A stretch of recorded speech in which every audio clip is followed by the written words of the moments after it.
Yes, Roma Eterna, my dear fellow.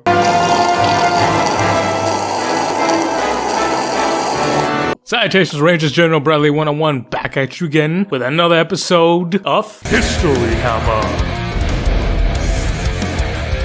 The series where we take a look at the awesome craziness of 40k and its historical counterparts to see how in the world did IRL history turn the crazy, wacky world into 40k and what it was always meant to be. And that is bloody awesome. And today, we talk about the Praetorian Guard in all of its aspects. And we discover exactly how the good old Roman bodyguards who were very shit at their job, but not for the reason that you may think, involved Victorian England Britain.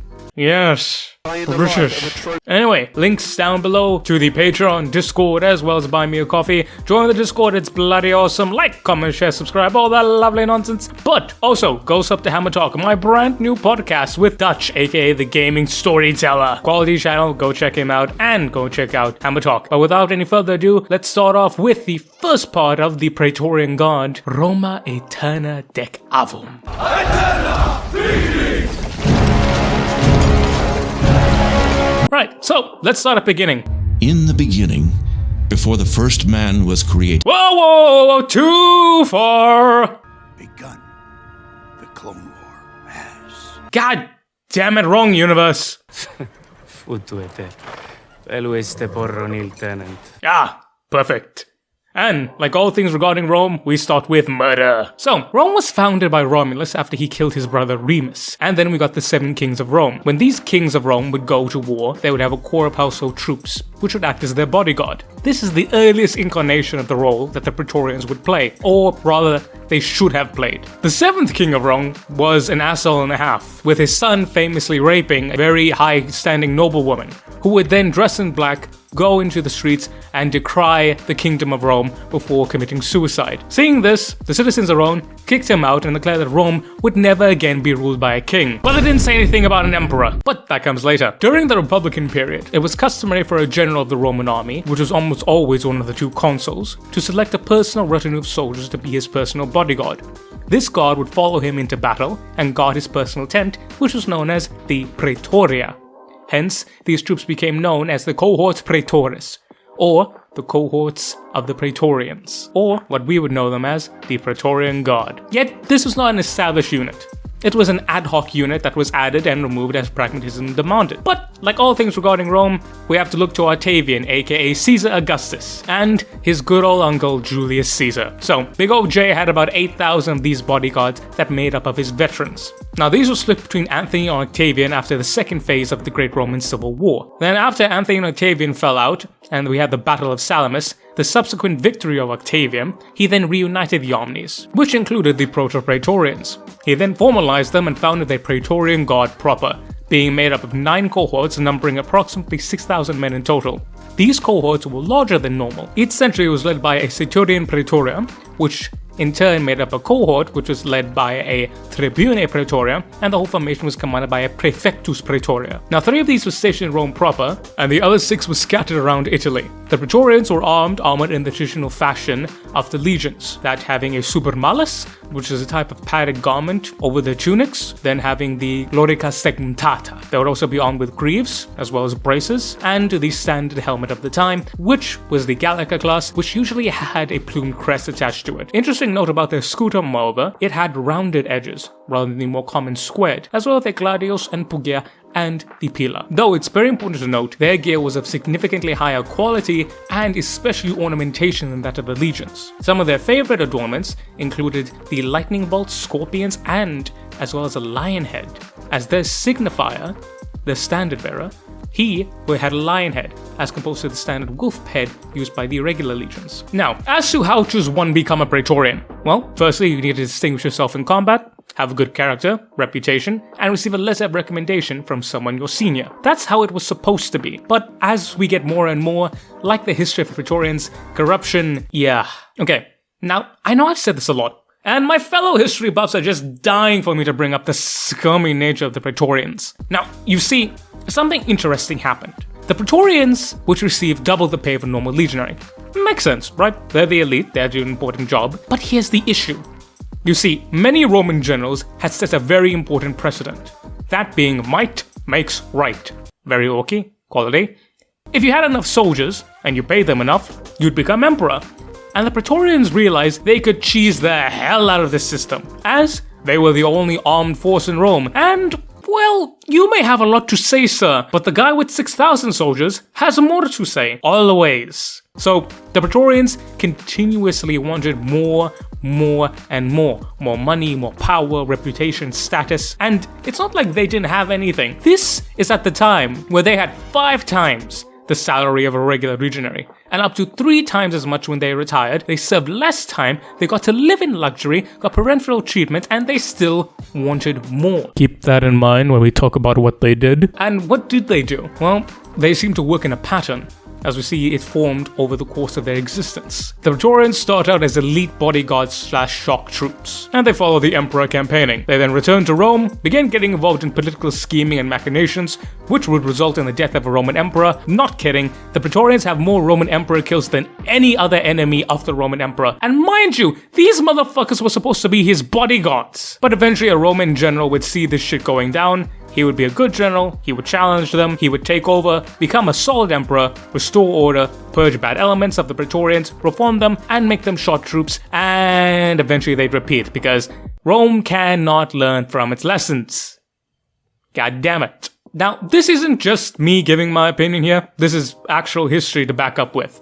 And this happened right from the get-go with Augustus, as after he passed, his successor Tiberius continued the idea of the Praetorians, cause on paper, sounds quality, and they served as elite shock troops until they were returned back to Rome. Then their Praefectus Praetori, or their prefect at the time, Lucius Aelius Janus, decided that he wanted a lot of power and constructed a big old fortress to house all 9 of the cohorts on a hill outside of Rome. He also began purging people he didn't like and gathering political power, and eventually he made a coup, which ended up poisoning the heir to the emperor and Tiberius' son Drusus. Tiberius, seeing this, killed him and purged all the negative elements, and did a little bit of reform and kept the guard. And this worked, until it didn't, as the Praetorian Guard would support the rule of Caligula, until they didn't like him and promptly murdered him in AD 41. And famously, they would have dragged his uncle Claudius, who was hiding underneath the curtains at the time, and stand and declare him emperor. And this just set the tone. Now this would continue until you get to the Flavian Restoration,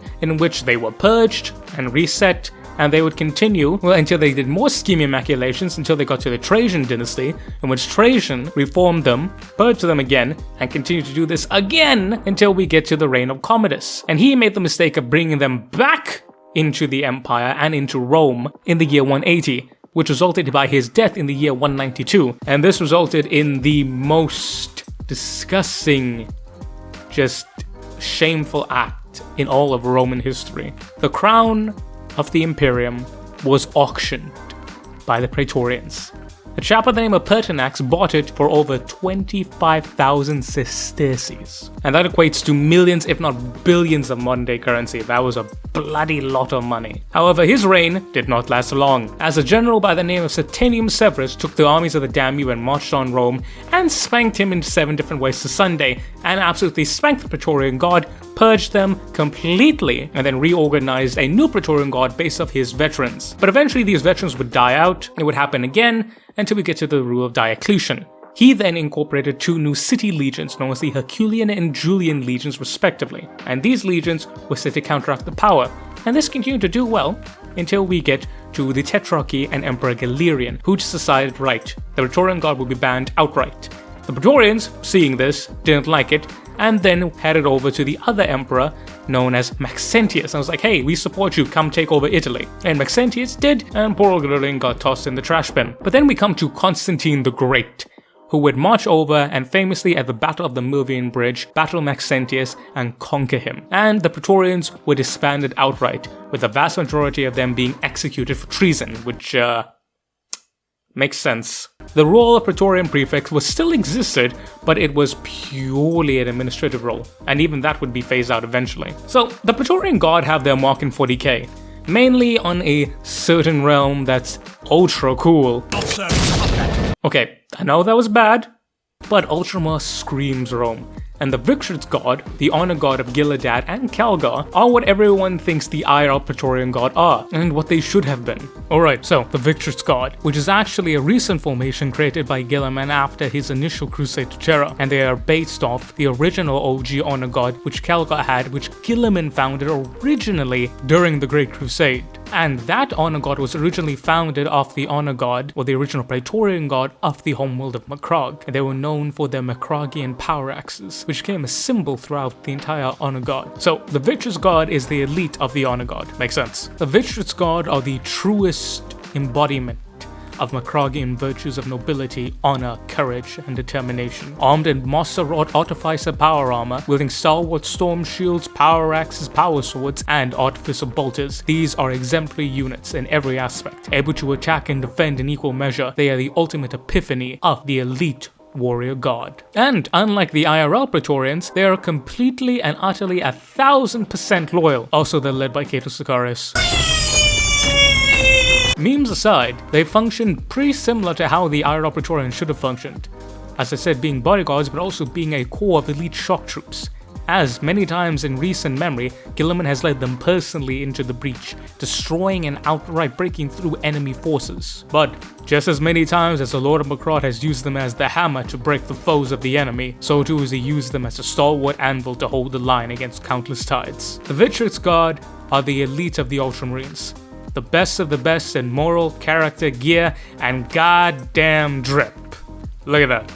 That's cool. So, the Praetorian God, they were not really that great.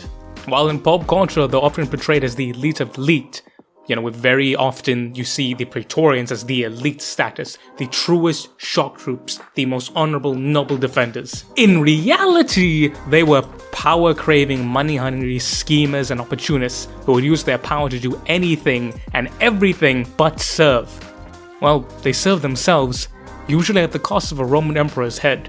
The Praetorians are the perfect example of the old saying, absolute power corrupts absolutely. They had everything to be the truest form of Roman citizen, yet they fell into depravity and degenerate natures, and became, in my opinion, the real reason why the Roman Empire utterly fell personified.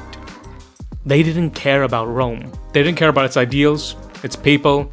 They only cared about their own vanity and what they could take for themselves, regardless of what happened to the empire they were so sworn to protect. They misused their position. They took everything for granted, and they never once stopped to think what would happen if those who were meant to watch over Rome abandoned her. And what happened is that Rome fell.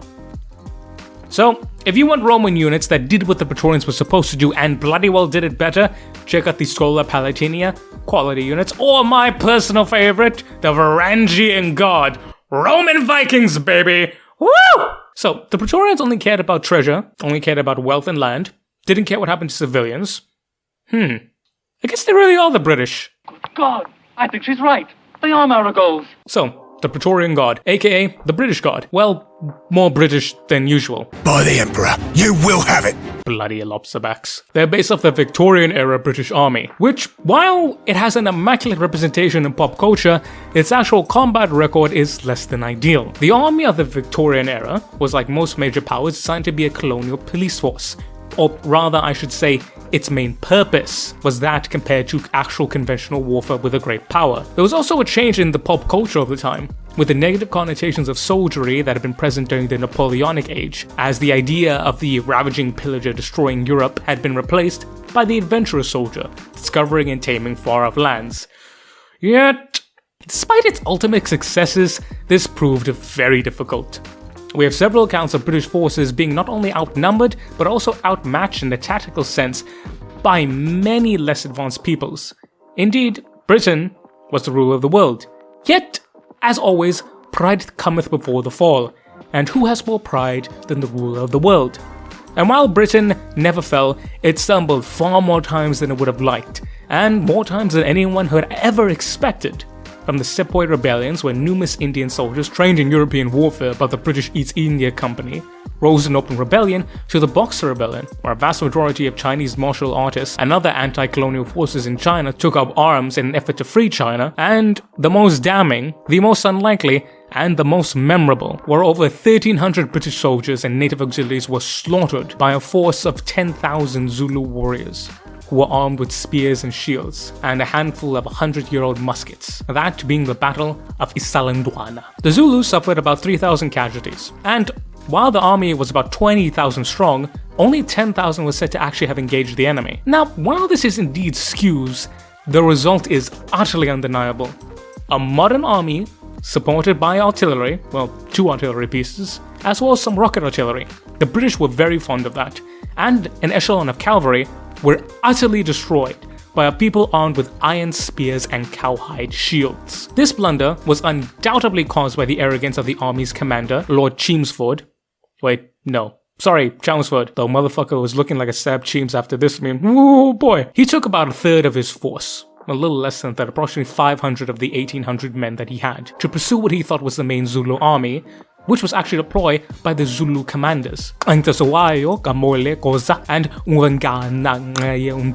then descended upon the unfortified camp, which Chelmsford had not followed standing orders to entrench and formed a lager, or a makeshift wall of wagons, claiming that he did not see the need for one, stating, and I quote, "It would take about a week to make." British arrogance. God, it's so fucking satisfying when it bites them in the ass. But not in this case, as the unprepared British stood no chance and were utterly crushed. This great victory, however, would ultimately spell doom for the Zulu nation, as King Cetshwayo, King of the Zulus, wanted peace, as this was an unprovoked war by the British colonial colony of Natal, and the government in England was not in the mood for war. But when they heard about this massacre, they were more than game. The second invasion was full on. Tens of thousands of British troops led by competent and seasoned officers. It ultimately resulted in victory for the British Empire. The Zulus stood no chance. King Cetshwayo was dethroned and Zululand was incorporated into British territory. Now, it must be stated that the average unit of the Victorian era was well equipped and very disciplined, being equipped with a Henry Martinley breech-loading repeating lever rifle, which fired a .557 caliber, which to all my fellow gun nuts, yes, this round is technically more powerful than a 50 cal, and it sure as shit has more punch than a .556. Yeah, you know, sometimes British, they get something right. And for every account of failure we have one of steadfastness and bravery, such as the Battle of Rorke's Drift, where in a large company, 150 British regulars, fought off against 4,000 Zulu warriors and won. In my opinion, and well, I think in everyone's opinion, all the major failings of the British Army during the Victorian age were due to a combination of sheer arrogance, perceived invincibility, as well as a stubbornness and refusal to change or reform the army due to its very entrenched nobility aristocracy. This all came to a head when the British got a taste of modern warfare during the Anglo-Boer War, and then got it shoved down their throats during World War I. Okay, so why that massively informative tangent? Because the Battle of Isalandwana was the inspiration of the Praetorian Guard in 40k. Allow me to explain, sir. What the devil? The Praetorian Guard comes from the hive world of Praetoria, which is 19th century England, with a massively powerful elite upper class, a respectable and comfortable middle class, and a vast majority of dirt poor low class laborers used to work in mines and factories. But this is 40k, baby! So it's grimdark. So no respectable, comfortable middle class for you, and the conditions are even worse. I don't know how it's worse, the law says it's worse, and I'm not going to research it because I don't want to be sad today. Like their IRL counterparts, the Praetorian Guard are some of the most effective and disciplined troops in the Guard, being armed with a variant of the M36 lasgun, which only has one setting mind you, but has significant more punch than the max setting on the standard lasgun, as well as a proper tunic worn under their white flak armor, and the uniform must be kept in neat order lest punishments be rendered, just like real life. Not kidding. Button up your tunic. The British have a thing for neat stuff in straight lines. Nailed it, I know, thank you, moving on. Their combat doctrine is very similar to the Mordian Iron Guard. They formed elite ranks of firing line and unleash volley upon volley upon volley. They are known to be line infantry and in some cases even heavy infantry. The Praetorian Guard are known for their incredible discipline and near superhuman refusal to fall back. They are brave, they are durable, and they are known for not ever falling back unless their officers order it. They will more often stand, fight, and die than anything else. And said fortitude is perfectly shown in the Battle of Big Tooth River, the story for which the Praetorian Guard was created. So in the year 987 M4, 1941. An ancient space hulk got shot out of the warp and entered what was known as the Montes system in the Segmentum Tempestus. People didn't really care much, it's a giant floating hulk. Until a giant massive orc Wa, led by a mighty greenskin warlord known by Warlord Bulrug, just popped out and everyone was like, oh yeah, orcs. Shit! And they landed on the system of Monitor 7. So the planetary governor, chap by the name of Quinoa, requested urgent aid to deal with it. Because while it wasn't necessarily something crazy, he had absolutely nothing to deal with it. The total population of the planet, not just the planet, but the whole bloody system, was 700. And his planetary defense force, yes, planetary defense force, had an understrength company with only 3 heavy weapons to support them. Yeah, bloody hell. Fortunately for Mr. Quinoa over there, his appeal to help was received, as the Monitor system lies very close to the planet of Talon, which produces the Talon Desert Razors. The Imperial Guard forces in this sector were commanded by a chap known as Lord Commander Sheridan, and he just recently won a campaign against a renegade Eldari pirate fleet. The campaign, though, was not easy. It was long, bloody, full of conflict, and it was a run-and-gun battle chasing the Eldar over a dozen star systems on more than 30 worlds. However, eventually, the Eldar were destroyed. They were just finishing up mopping up the final bits of the battle when Sheridan received news of the Orc invasion of Monitor 7, and he was just up and gun for battle, and he was like, you know what, we're gonna win again. So he dispatched the Praetorian Guard 25th Regiment, who was severely understrength. They originally started off as a grand total of 1,500 men, but now were reduced to 300. Not to mention, the vast majority of their officer corps was killed, rendering the highest ranking officer, a 21-year-old captain by the name of Glenel of C Company, to command the overall regiment. This wasn't until good old Sheridan decided, you know what, I'm going to give you the survivors of the 135th Talon Desert Raiders Regiment. But their commander, Colonel Altair, is going to be in charge, even though he has like 20 dudes, and you have 300. I'm sure that this won't cause any problems whatsoever. And swear him and Chelmsford share the same bloody genetic pool, good god. Despite the nature of it, the Praetorian Guard were a little skeptical, but Sheridan comforted him, as he received in detail information from the Orc Scouts, that being Blood Axe mercenaries. Okay, first. What? Second? The Yes, because trusting Orc Scouts on gathering information, detailed information, that's always a good idea. Jesus Christ. Combine with this with reports from the Blood Axe mercenaries that they've never actually met the chap, and they're like, no, but he'll be fine, because, orcs. They're logical and reasonable. So Sheridan was like, no, you'll be fine. So he sent the reinforced 25th Praetorian Guard to the planet, and they landed and everything was grand. However, within the first hour of sporting the massive orc camp, every single one was dead, with the exception of one Blood Axe mercenary. It was during this time that Warlord Bulgrog would go on to found a successful orc empire within the Monitor system. However, he just up and dipped and vanished back on the Space Hulk, which got sucked back into the warp. No one knows why, no one knows how, but it was just happened. 40k. Lord Sheridan, just not caring in the slightest bit, would eventually recover and conquer the Monitor system proper. Now, while this story does seem pretty shit, it does have one good feature to it. In the forefront of the campaign was the newly raised 25th Praetorian Guard. As Praetoria, hearing of this destruction of one of their regiments, decided to send the bulk of its forces, well, I say bulk, a large chunk, to aid the spearhead. So, now that we talk about the Praetorians, the 40k Praetorians, the other 40k Praetorians, as well as good old England, let's wrap it all up. So, as we can see, the reference to Isanduana is very clear. 40k is often history with a sci-fi coat of paint, and here it is most clear. 40k is a mishmash of ideas, themes, history, and just cool shit. And the Praetorian Guard is the perfect example of this. Their name has no correlation to the Roman unit of our time, and said Roman unit most definitely has no combat equivalent to that as the 40k counterpart. It just doesn't make any sense, or does it? In the universe of 40k, who knows? Maybe Praetoria was founded by someone who loved history, and wanted to remake the Praetorian Guard, not as they were, but as they should have been.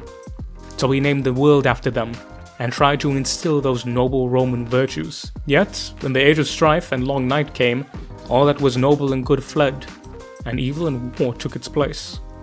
Out of the ashes came this new world, one where the wealth and power of the world is totally unfair, concentrated into a few hands of the wealthy, and it will probably never change. Yet, its people, like all humans in 40k, and all humans in general, still find a way to live their lives to be proud, and dare I say it, even happy. And who knows? Maybe one guardsman was holding the line at Big Tooth River. Maybe his name was Julianus, and you could claim to be a great warrior heritage. He didn't know much about his heritage, but he did know that his forefathers were watching him. And so did he stand and fall, all in the name of the ideals of the true warriors. The bodyguards are not one man, but of a whole world. The Praetorian Guard of Warhammer 40k. But hey, who knows? Right, so that has been episode 3 of History Hammer. Schedule right now is really difficult. Work is work, but I love my work, so I'm not complaining, but time is something I do not have. But thank you very much for being there with me, and if you want more shenaniganery of the Bradley caliber, then make sure to go over to Hammer Talk, a brand new podcast with Dutch, aka the Gaming Storyteller, where we talk about all shenaniganery nonsense.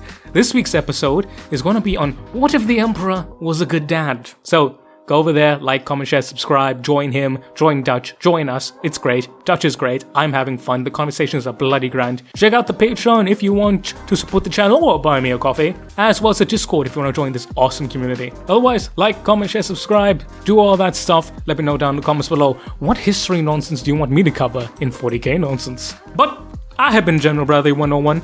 You have been beautiful, awesome, and amazing people. Stay true for other boys and gals, and I will catch y'all next time. Miss Rangers.